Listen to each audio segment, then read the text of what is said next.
Picture this. You just survived a brutal month at work. Long hours, early mornings, the whole thing. You're finally in bed, you check your phone, and there it is. A pay stub notification. You made $2,000 this month. You open your bank app. $1,456. You scroll the stub. Federal income tax, state tax, Social Security, Medicare. Nearly $550 just gone before you bought a single thing. And the wild part? Nobody in school ever sat you down and explained what any of that actually meant. Not the taxes, not how banks actually work, not why your savings account is quietly losing value while you sleep. This video is that class, the one you never got. We're covering taxes, banks, interest, inflation, recessions, credit scores, currency, investing, and the one concept that actually separates people who build wealth from people who don't. Let's get into it. So let's start with that missing $550. Taxes. The cost of existing in a functioning society, or at least that's how the government frames it. There are 3 types of taxes that are going to hit you throughout your life, and most people only know about one of them. First, income tax. This is the one on your paycheck. The money you earn gets taxed before it even touches your hands. Second, sales tax. Every time you spend money, you get taxed again. Buy a $30 shirt, you're paying $32. Buy a $500 TV, you're paying $540. Third, capital gains tax. This one hits the money your investments make. Bought a stock, it went up, you sold it. The government wants a piece of that too. On top of those 3, almost everyone pays Social Security and Medicare taxes. Social Security is basically the government forcing you to save for retirement. They take a cut now, and when you're old, you get it back in monthly payments. Medicare is a health insurance tax that funds health care for elderly and seriously ill people. Now, filing your taxes. This is where it gets ridiculous. The government already knows how much you owe. They have all the information, but they still make you figure it out yourself.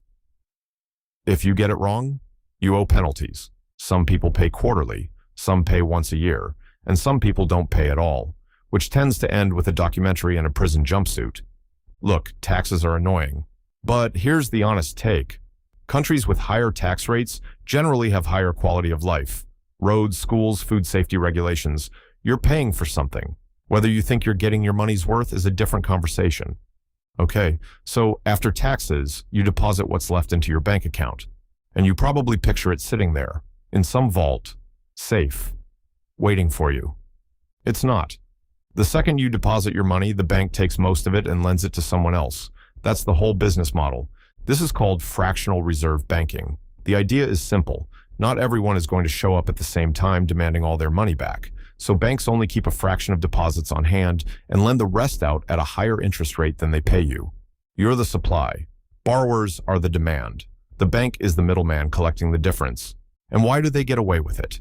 A few reasons. Carrying cash everywhere is a pain. Spending on a card is convenient. And in the US, the government insures your deposits up to $250,000 per person through the FDIC. So even if the bank collapses, you're covered up to that amount. So no, your money isn't sitting in a vault.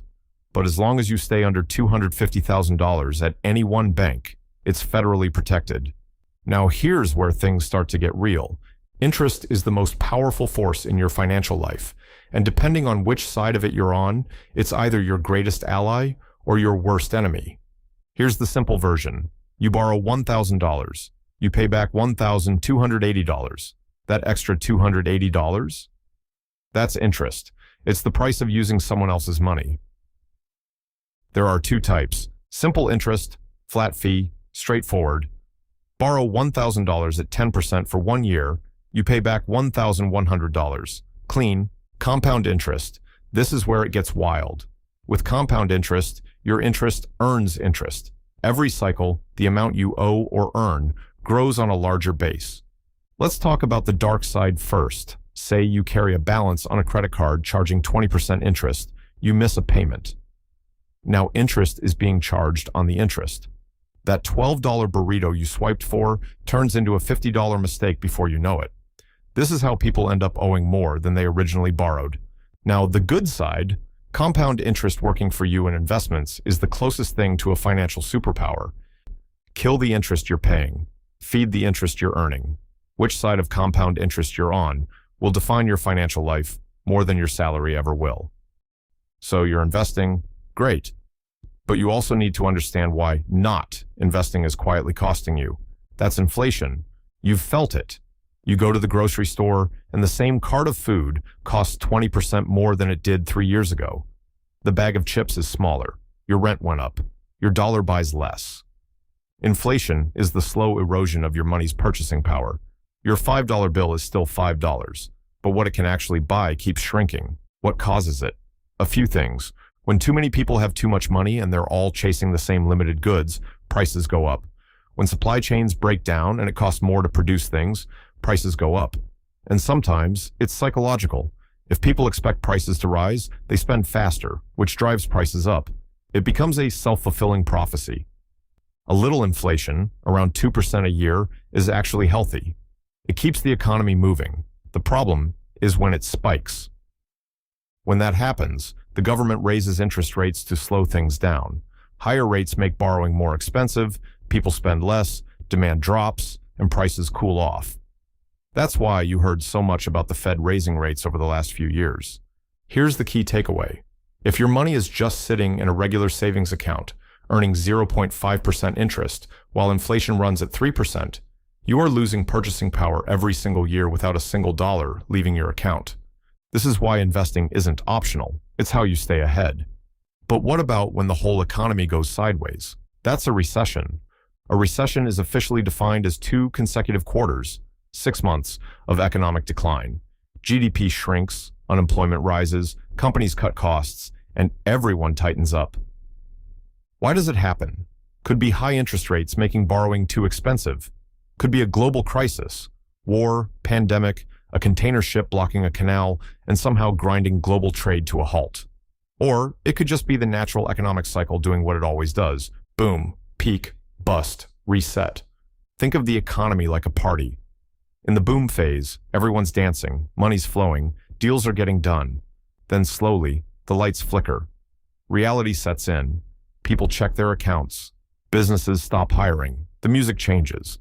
But here's what people forget. Recessions are temporary. Every single one in history has ended. Governments cut interest rates, pump money into the economy, and eventually spending returns. Businesses rebuild, growth resumes. The people who panic and pull everything out of the market at the bottom, they lock in their losses and miss the recovery. The people who stay calm, keep investing, and remember that downturns are temporary, they come out ahead. All right, you've survived taxes, banking, interest, inflation, and recessions. Now, let's talk about a 3-digit number that has an uncomfortable amount of power over your life, your credit score. Range is 300 to 850. Below 580, lenders see you as a red flag. Above 750, you're getting the best rates on loans and mortgages. Most people land somewhere between 640 and 790. And here's the thing people misunderstand. A credit score has nothing to do with how much money you have. It's purely about how trustworthy you look to lenders. You could have $50,000 in savings and a garbage credit score if you've never borrowed money before. So how is it calculated? Payment history is the biggest factor. Do you pay on time? Credit utilization is next. How much of your available credit are you actually using? Staying under 30% is the general rule. Then there's credit age, credit mix, and how many new accounts you've recently opened. The game is simple, even if it feels rigged. Pay on time. Keep your balances low. Don't open a bunch of new accounts at once. Build history over time. Ignore it, and a bad score will quietly cost you thousands in higher interest rates every time you take out a loan or rent an apartment. Take care of it, and it works for you. Lower rates, better terms, more options. It's not about being great with money. It's about looking reliable to the people lending you money. Here's where we get a little philosophical. Money isn't real. I mean that seriously. The dollar in your wallet has value for one reason. Everyone agreed it does. That's it. There's no gold backing it up anymore. No commodity. Just collective belief. The government prints it. The central banks regulate how much exists. And everyday people trade it in exchange for goods and services. Why do central banks have to regulate it? Because if the government prints too much, you get hyperinflation. Everyone has a pile of cash that buys nothing. And if there's too little money in circulation, the economy seizes up. Currency is a social contract. The dollar, the euro, Bitcoin, they're all versions of the same thing. People assign value to them because enough other people agree to. The dollar has more legitimacy than Bitcoin right now, but only because more people trust it. That could shift. Understanding this matters because it shows you that money itself isn't the end goal. Money is a tool. What you do with it, and how fast you move it into real assets, determines whether it works for you or slowly loses value sitting still. Which brings us here. You now understand inflation. You understand compound interest. You understand that money sitting idle loses value. The solution is investing. Investing is what happens when your money stops waiting around and starts working. The four main ways people invest. Stocks. You buy a tiny ownership slice of a company. If that company grows, your slice becomes more valuable. Bonds. You loan money to a government or company. They pay you back with interest over time. Lower risk, lower reward. Index funds. Collections of hundreds of stocks in one purchase. Instead of betting on one company, you're betting on the whole market. This is where most people should start. Real estate. You buy property and either rent it out or sell it when the value increases. Most wealthy people didn't get rich from a lucky stock pick. They got rich by starting early, diversifying, and letting compound growth run for 20 or 30 years. The risk isn't in investing. The real risk is in not investing, sitting on cash while inflation quietly erodes your purchasing power year after year. Okay, last one. And this might be the most important concept in the whole video. Value. Pick up a rock. It's just a rock. Now imagine that rock is rare, shiny, and yellow. Now it's worth thousands of dollars per ounce. Nothing physically changed. The rock is still a rock. Humans just agreed it was worth more. This is how all wealth creation works. Steve Jobs didn't get rich because he was lucky. He understood what people valued: simplicity, design, status, and he built something that delivered it at scale. Millions of people handed over thousands of dollars because of the value they perceived. Doctors and lawyers earn what they earn because the value they provide is high and hard to replace. Gucci sells the same bag as Target for 100 times the price because people believe it's worth more. And so it is. If you can figure out how to create value, real or perceived, you can build wealth. This applies whether you're building a business, developing a skill, or creating content. Your income is a direct reflection of the value you provide, not your effort, not your time, your value. This is the game, and nobody taught you the rules, but now you know them. So here's where I'll leave you. Taxes, banks, interest, inflation, recessions, credit, money, investing, value. 9 concepts. Most people go their entire lives without anyone breaking these down clearly. Now you have no excuse. Pick one thing from this video and actually do something with it today. Check your credit score, open an investment account, figure out where your money is actually going every month. The gap between people who build wealth and people who stay broke usually isn't income, it's financial literacy. And if you want to keep building on what you learned here, I just dropped a video on why it's not too late to start investing in 2026, even if you're starting from zero. That one pairs perfectly with this. Go watch it next. I'll see you there.